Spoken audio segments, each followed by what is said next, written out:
It wasn't about not having quality service providers. It was the unintended consequences of having these restrictions on public utility districts. And those unintended consequences were access to federal funds. Welcome to another episode of the Community Broadband Bits podcast. I'm Christopher Mitchell at the Institute for Local Self-Reliance in St. Paul, Minnesota. Although I'm building my office back, and soon I might be saying I'm in Minneapolis again. We'll see. The show today is something that's it was one of the most amazing things that happened this year in my line of work, which is the decision, the effort to repeal the Washington laws that made it difficult for public entities to build networks under multiple conditions. And we're going to talk more about that. For our guest today, we have returning champion Angela Benink, who is the telecom director at Kitsap Public Utility District. Welcome back. Thank you, Chris. Yeah, we've had you on talking about Kitsap, and we've had you on talking about NOAANet, the Northwest Open Access Network, more generally. And it's wonderful to grab some of your time. I know that you don't sleep anymore. That's correct. It's all broadband all the time now. We also have Laura Lowe, who, if you look at the Twitter feed, also does not appear to sleep, is very passionate about issues that I care about as well. She is the executive director of Share the City's Community Education, as well as Share the City's Action Fund. Welcome to the show, Laura. Thank you for having me on. I'm a huge fan and so glad to tell the story of what happened in Washington this year. Excellent. I never realized it before, but the title of your organization is brutal for someone like me who's trying to hide a slight lisp constantly. So thanks for that. Oh no, accessibility. Let's start, Angela, with for people who want the deep history of all the interesting stuff that Kitsap has done, and the real nitty gritty on the models that have been used with the local utility districts. They can look at our past interviews, but give us just a brief update of what's been going on more recently. As all the nation and the world saw in 2020, when we were sent home, and at least in Washington State, we had a stay home, stay healthy order, which required everyone, schools, everyone to go home. We saw a change in the view of broadband. And so Kitsap PUD has been operating a broadband network for almost 20 years. And in 2016, we started to provide that to residents.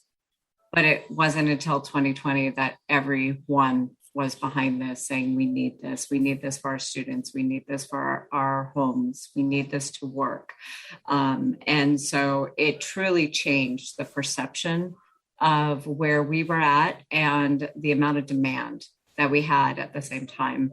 And so our team, we're a pretty small team actually at Kitsap, but our team just stayed working the whole time and really focused on supporting schools and focusing on the students, because we knew if we focused on the students, that would be giving their parents access as well. So we used our model, which is the local utility district model that you talked about before, and I know you have other information on that, but it allows homeowners to spread the cost of construction out over 20 years. And that is the only way as a public entity we're able to finance the ability to push services out. So using that model, we're now at over 1,000 customers connected. So we added hundreds over the past year and are continuing to do more. As most of the world knows, or most of the nation knows, it's grant season. And so we've just been applying for grants after grants, and we have a ton of support from our community in whether that is from our county government, our city government, or grassroots efforts in supporting us applying for those. And you serve a mix of audiences from quite rural areas where there's nothing available to urban areas where they may have an existing cable option or something that is pretty standard in many cities. That is true. In fact, most of our population, we are not considered a rural community or county anymore. However, we do have very rural areas where there are 1 residence to 10 acres.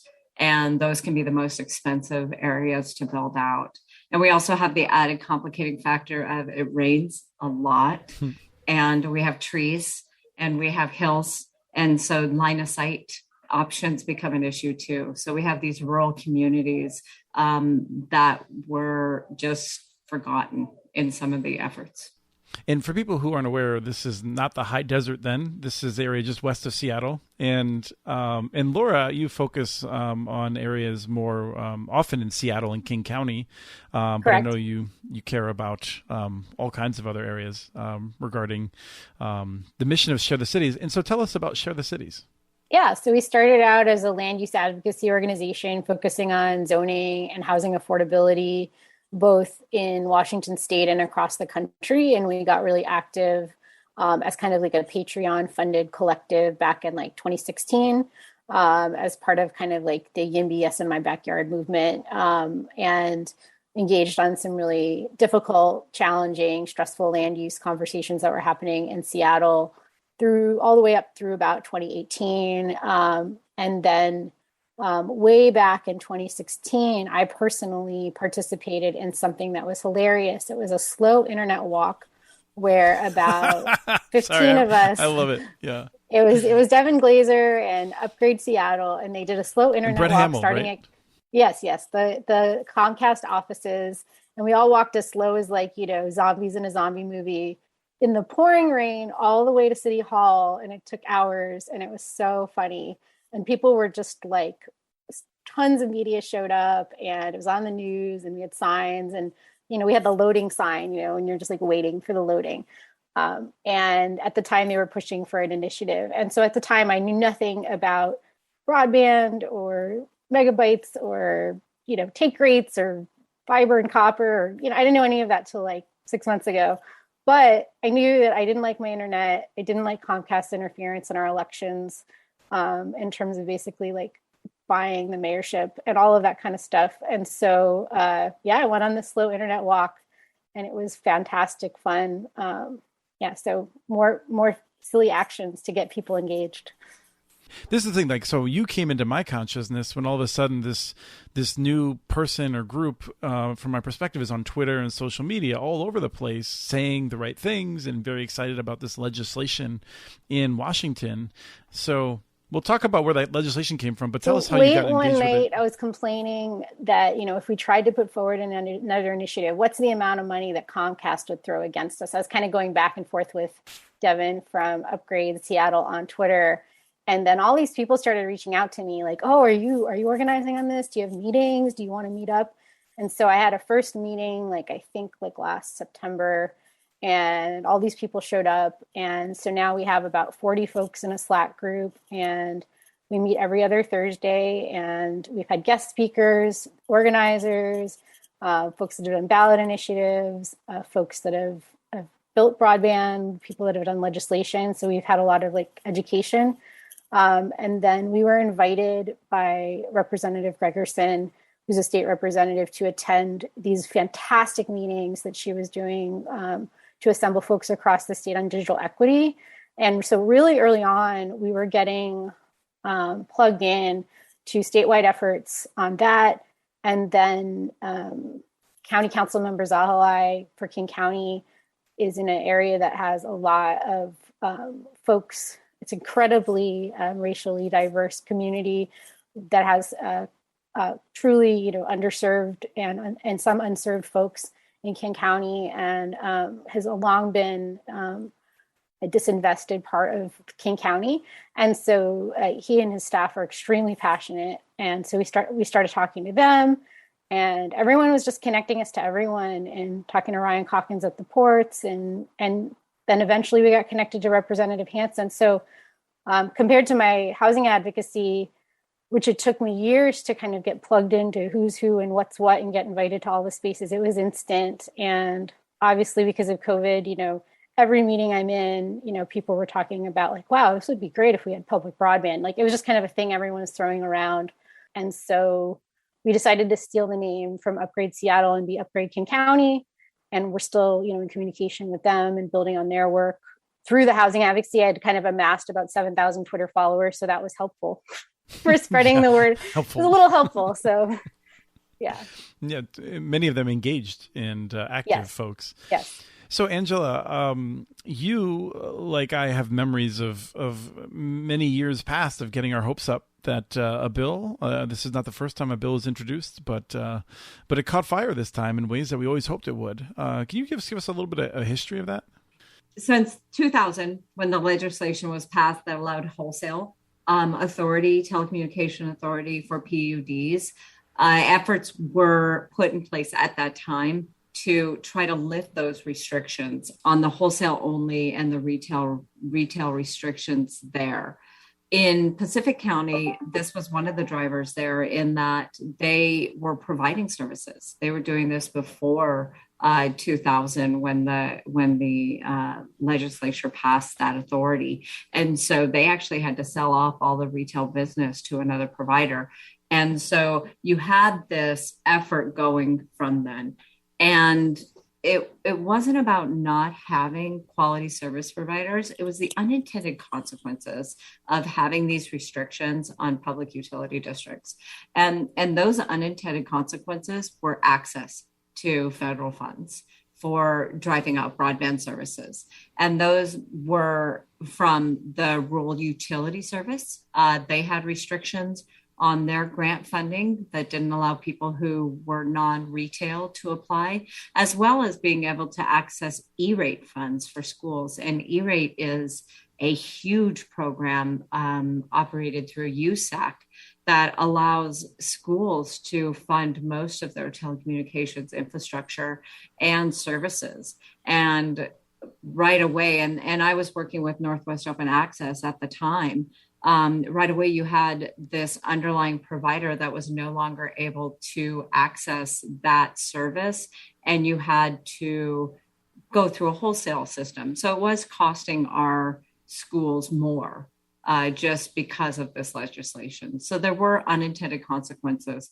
Every year legislation was introduced, and Senator John McCoy was a huge driver for this and pulled together working groups of the large service providers and the PUDs. And PUDs predominantly, because those were the only municipalities at that time looking and providing telecommunications services. Since that time, we've added a lot of other entities who are supporting their communities getting access to broadband. But working with Senator McCoy and the many other supporters throughout the legislature, we have had great successes, and as far as just support and growth and funding through capital funds. And then we've also had these challenges with these unintended consequences.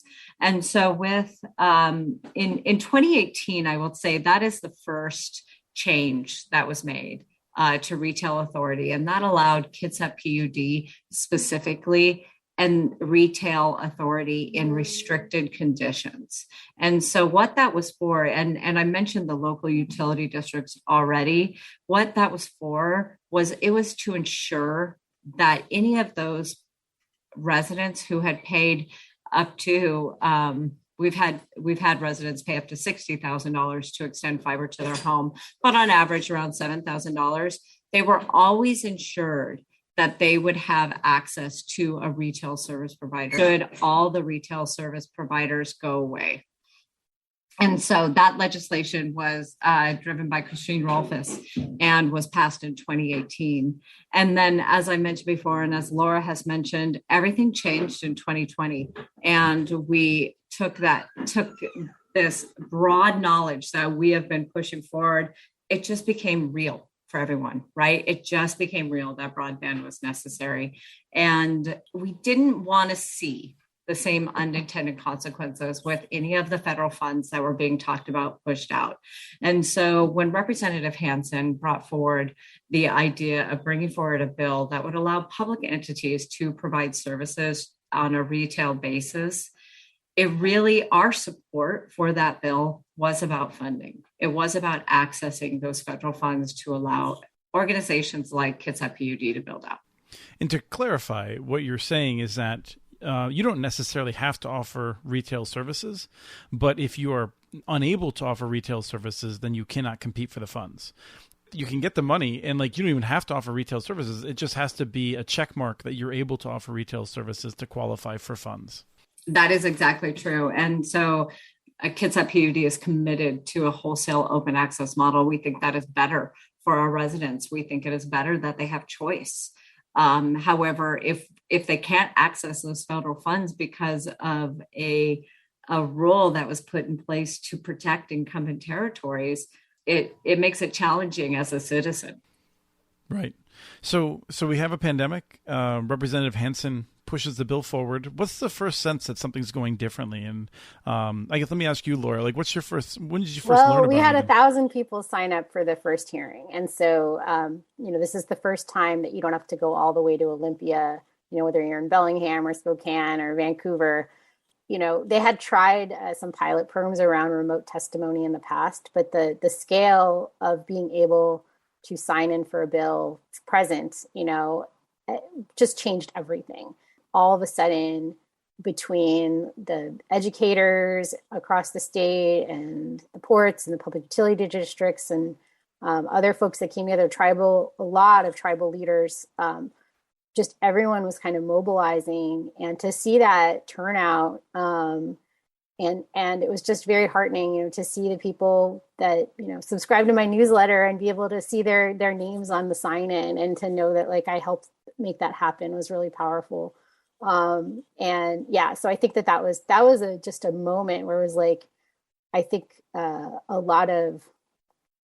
lot of giant egos, including Representative Hansen in the House and the Senate and Washington, just like there are in every place.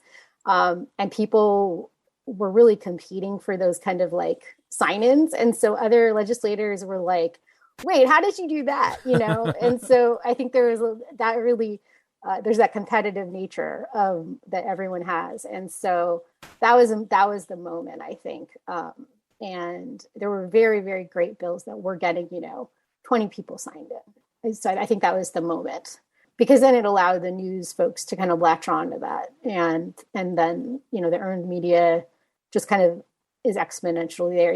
You've got folks for the first time realizing like what upload and download speeds mean, and realizing that 25.3 is horrific as a measure of being served, and all of that. Like the average person, whether they know what 25.3 is or any of that, they were experiencing it. Like I was unable to be part of my sister-in-law's wedding on WebEx. Like I had to switch from one provider to another to be able to use WebEx. I had never done a speed test before, and I was getting one up, one down in the city of Seattle, and now I get I don't get that. So, and I didn't know any of this stuff. And so you can be a broadband fan and not know any of this. And so a lot of those folks, I'm sure, that signed in, those 1,000 people, they don't know any of the ins and outs that all of your listeners do. But they knew that they were feeling unfair. They knew that they went to when they went to their friend's place, or when they were, playing game night with their friends, some people seemed to have no problem, but maybe they were struggling. And mm-hmm. People have been talking about digital equity, educators, librarians, and other folks for years and years and years. And, I hear a lot of frustration from them, like, oh, now you all finally believe me. So, there's that too, that pent up from the experts, that it's like, okay, now we're all on the same page with this. So just, the pandemic, the 1,000 people signing in, to Hansen's credit, he early on got us all in meetings together on a regular basis. Leading up to the bill, there were daily check-ins. So just a lot of making sure that we were coordinated, and he used a lot of war analogies, which I wasn't comfortable with. A lot of the broadband army and the war room and all that kind of stuff, that I was just like, really? That's what a successful coalition is, though. Like people that make you slightly uncomfortable. Yeah. But I'm very grateful that we were included. There were a lot of people with big lists that they could mobilize that he got, there that had thousands of people on their statewide lists. And then, to the credit of the folks that showed up and told their stories, I don't know if Angela was part of that, but the folks that told their stories of, driving to a parking lot for school or accessing telehealth, or like the personal storytelling was really strong and really powerful. And the pressure on the legislators, they know that this is a bipartisan issue. They know that this is a populist issue. They know that small businesses are impacted. They know this is an economic development issue. They know that what side they want to be seen on. And so even, there was a lot of like abstentions or people not really, there wasn't a lot of people that wanted to come out strong against this. There was one awful legislator, that kept talking about socialism and all of this stuff and trying to, say this was a socialist issue, but it's not, right? People feel like this is an issue like libraries and digital access in the digital commons are the idea that it should be utility so far hasn't been tinged with that same kind of like, that this is an ideological position, which is a great, really nice advocacy space. Angela, I'm curious if when you got a sense that this is taking off, if your reaction was, oh man, I've got enough stuff going on. Like, I mean, like at least partly where you're just sort of like, am I really going to be doing all this telecom stuff in the legislature now too? I'm trying to build a network here. So I have to admit, we thought 2018 we were done, right? We have our stopgap. We can protect our residents who have funded and we're good to go. Yeah, we were not expecting to be back at the legislature supporting this with new legislation in 2020 or 2021. Obviously, all the work starts in 2020, and then the legislation actually is discussed at the beginning of the session. Yeah, definitely not the plan.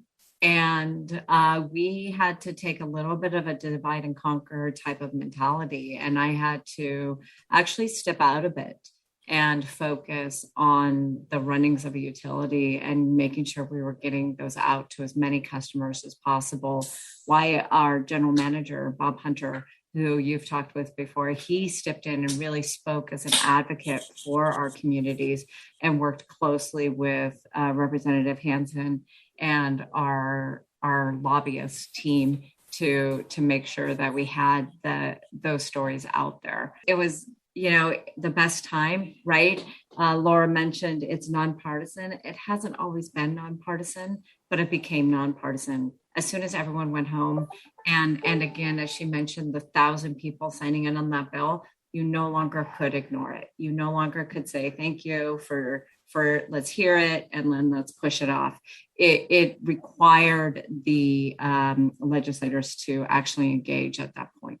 So as we fast forward then, at what point do you have a sense this thing's moving and the industry is starting to fight back hard? Because I feel like it doesn't take a lot for industry to bottle up a bill usually, and there's usually a lag before they recognize that they have to do more if they really want to stop something that's moving. And so I'm curious if you had a sense of, or if there's any moments that were along those lines where you're like, all right, now the big guns are coming out. We did see right in the beginning that it was being tied to pole attachments, which has been a huge issue over the course of the years between private and the public electric companies who own the poles. Kitsap PUD is not an electric PUD. We are just telecom, water, and sewer. And that is one of the reasons why Bob took that front and center position, because this was not about pole attachment agreements. This was about getting access to funding. It was about pushing these services out. It was about lifting restrictions on multiple municipalities to be able to look at how do we better get kids connected? How do we better get people who need to work connected? How do we better do that? And if municipalities can step up and do that, let's lift restrictions on them to do so, because how it's been functioning so far clearly hasn't worked. Yeah. I think it sort of was like a resolution. So I don't think that the average person understands retail authority or, any of that. Like right. The word wholesale requires, it took me years to just get that without having to think it through. Yeah. So I think that most of the electeds that I talk to that are like, oh yeah, let's do public broadband, they don't know anything in terms of, they don't know how many speeds they're getting in their home. They don't know about middle mile or last mile. They don't know any of this stuff. They don't understand the monopolistic view, AKA, overbuilding. Like I'm constantly having to explain all of that, just over and over and over again to people that are excited and like, let's do it. How do we do it?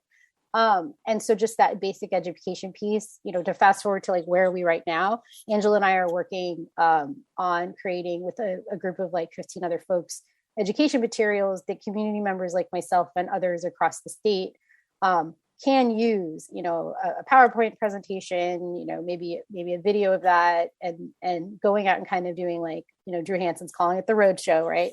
Like, how do we actually get it deployed? I liken it to tenant legislation. You can pass all the great tenant legislation, but if there's no education piece, if there's no outreach, if there's no enforcement, if there's no, it doesn't matter, right?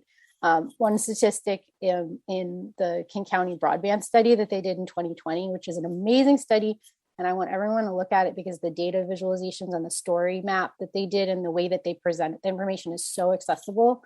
They found that 47% of households who would qualify for low cost equipment were not aware of programs mentioned in the survey.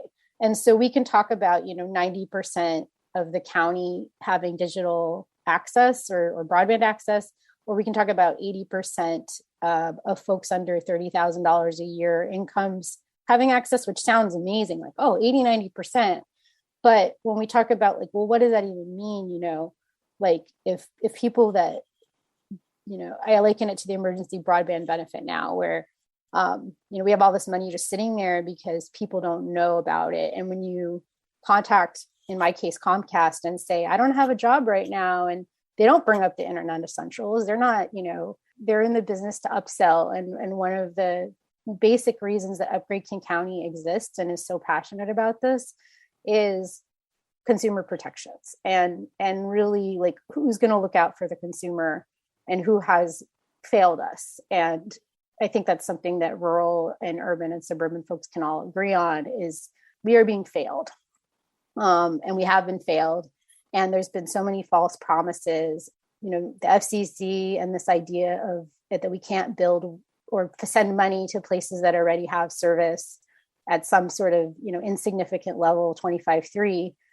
I want to get people mad. I want to get everyone as mad as I am that I didn't realize how inadequate that was as a way to mobilize people. Is there anything that we want to talk about in terms of dramatic last second type of stuff? I want to make sure we have time to talk about what happens next, and that's important. But I want to talk about our governor signing the two bills with two different hands. So there was two bills. I feel like that's let's such a pause great that for story. a second. I want to see. Yes. Okay. Angela, is the thing that you want to talk about chronologically? I want to talk about state broadband office and the fact that our legislature chose to form one. And we didn't have one. And you got someone who actually knew what he was talking about. Russ Elliott was a great person to have in that role and really drive the understanding that the state needs to support broadband out into the community. Torn between how he was going to do that with privates and publics. And I don't know that we always agreed on the same issues. However, he was a vocal proponent of getting people access to broadband. He actually has, this next week is his last week, and he will be moving on to an organization in California. And Deputy Director Dawn Eichner is stepping in temporarily, and she will be a great resource as these funding materials come out and being able to look at that.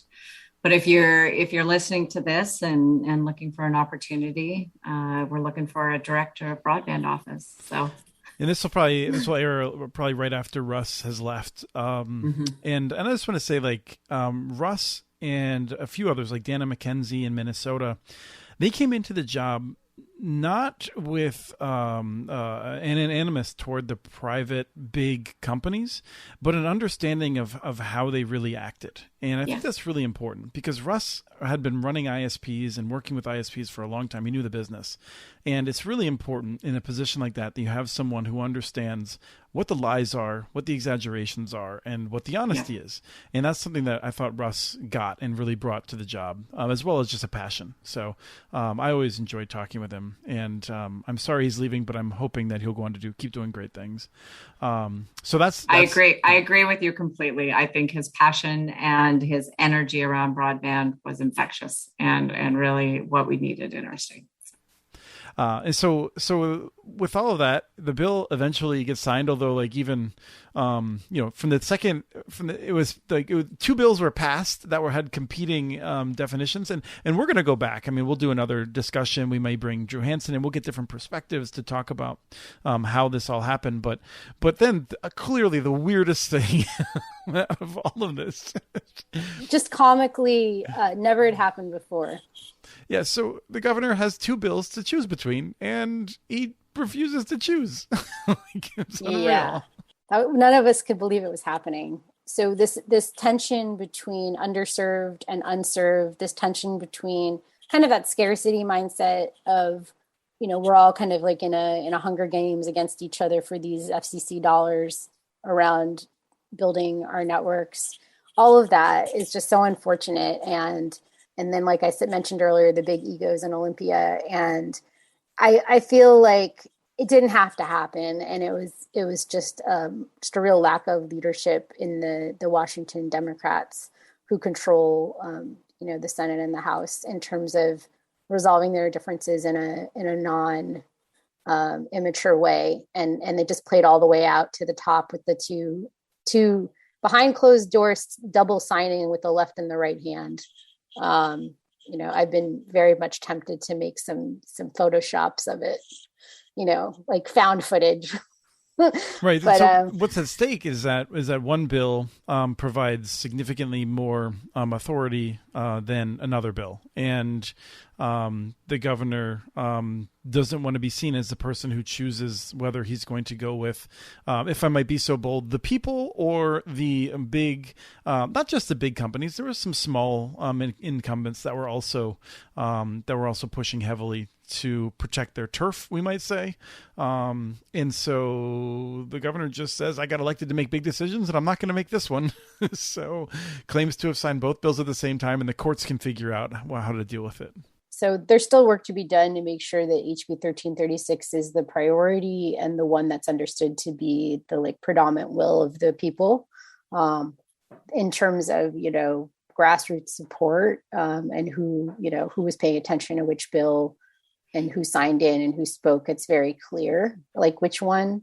But there is constantly, you talk about this so much on your podcast and educate folks about, the needs and the deep misunderstanding of what rural folks need. And so I got an education as well. And my support for HB 1336, might have been seen, and our group might have been seen as very urban centric by some folks that were advocating in rural areas. But at the same time, if you talk to people that aren't profiting off of broadband in those rural communities, there was just so much a sense of neglect as well. And so, they have their own tensions that they have to figure out. But at this point, the money is flowing and we need to have our hands out ready to take it, every single one of us. And I don't think, I'm hoping that the new broadband office doesn't become a gatekeeper and pit urban and suburban and rural folks against each other.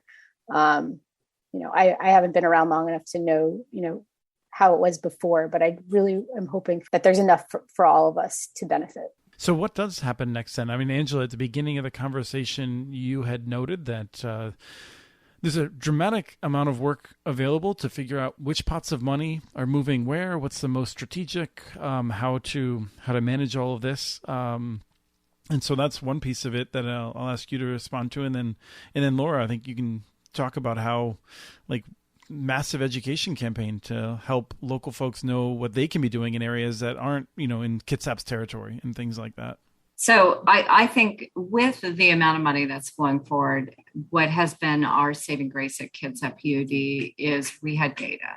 We had already worked with the schools. We had identified students who didn't have access. We had a survey of 10,000 residents to be able to identify where infrastructure wasn't. So we could overlay those to say, these students who don't have access because of infrastructure. It's not because of a computer lack or the ability to afford a monthly bill. It is because of infrastructure. And so that has been a huge tool for us to be able to determine what pot of money you look at, and then also where can we move quickly. Now, we also, because we've been doing this for over 5 years now, and working with residents, we knew areas where it was too expensive. We knew areas where people were in need. They've tried to form an LUD, but it's just too expensive to take that next step. So we knew, okay, those are the areas we're going to apply for. We have all the data. We have all the support already identified. Those are the shovel-ready projects that we're going to push forward.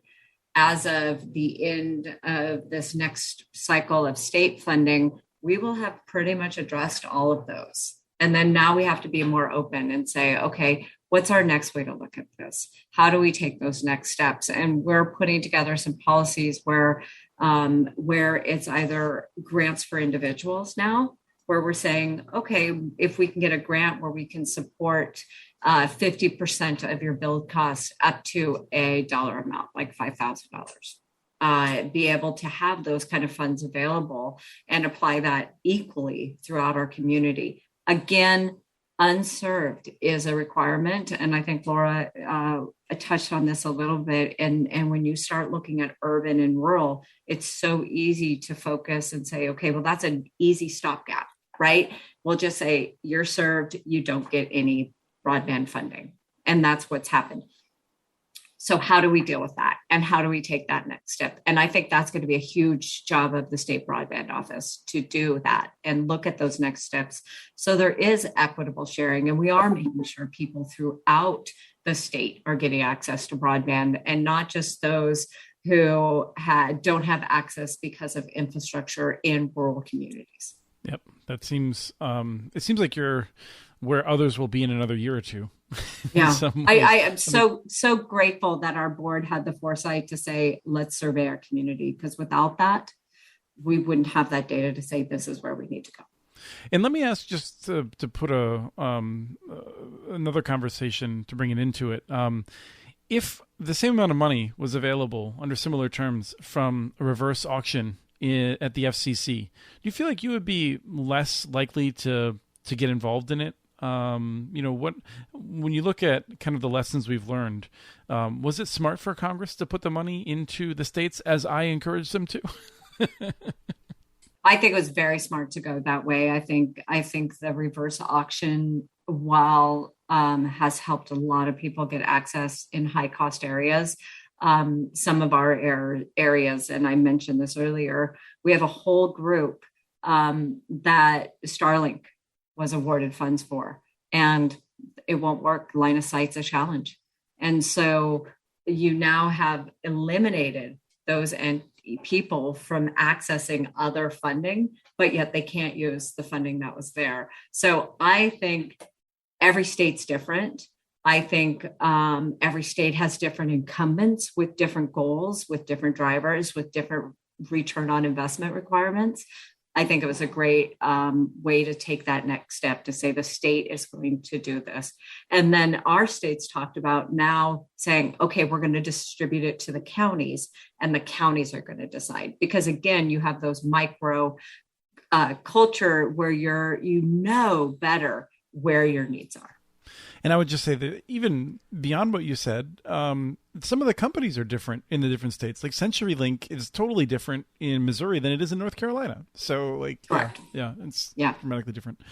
So Laura, what's happening in terms of getting people to actually take advantage of this authority and make sure they can develop intelligent plans?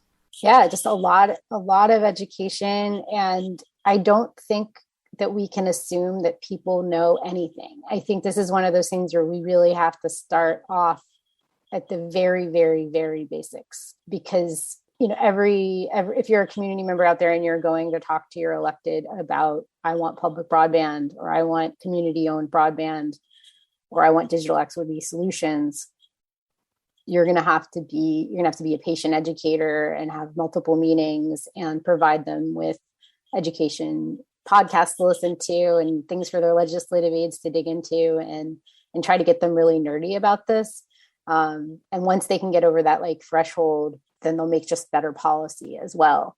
So I think it's just deciding what those materials are going to look like, and who's going to fund the education work. But it's needed everywhere. We need toolkits, and we need messengers, and we need people to fund their organizers. So communities need their organizers, their grassroots organizers, funded to do this work. And it's often being done by volunteers. And so if we really want a like national broadband movement or a Washington state broadband movement, it is about having organizations dedicate like a certain % of their time to this work. I heard from so many people last year, wow, like our organization would have loved to weigh in on that issue, but it's not even like in a top 5 priority for us. We're so glad you're doing it. And so there's a lot of vacuums to be filled by folks. And if someone's in Washington state in a community and wants to kind of get like some mentorship on how to do advocacy,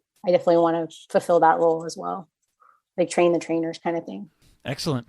And that's something we're trying to figure out how we can help with as well. So we can make this model and export it to other states and things like that, learn from them as well. Thank you both. It's been a wonderful conversation, and there's like, a day's worth of material to cover. So we're going to come back and maybe dig a little bit more deeply. Thank you both though for the time today. Thank you, Chris. We have transcripts for this and other podcasts available at muninetworks.org/broadbandbits. Email us at podcast@muninetworks.org with your ideas for the show. Follow Chris on Twitter. His handle is @CommunityNets. Follow muninetworks.org stories on Twitter. The handle's @muninetworks. Subscribe to this and other podcasts from ILSR, including Building Local Power, Local Energy Rules, and the Composting for Community podcast. You can access them anywhere you get your podcasts. You can catch the latest important research from all of our initiatives if you subscribe to our monthly newsletter at ilsr.org. While you're there, please take a moment to donate. Your support in any amount keeps us going. Thank you to Arnie Hughesby for the song Warm Duck Shuffle, licensed through Creative Commons. This was the Community Broadband Bits podcast. Thanks for listening.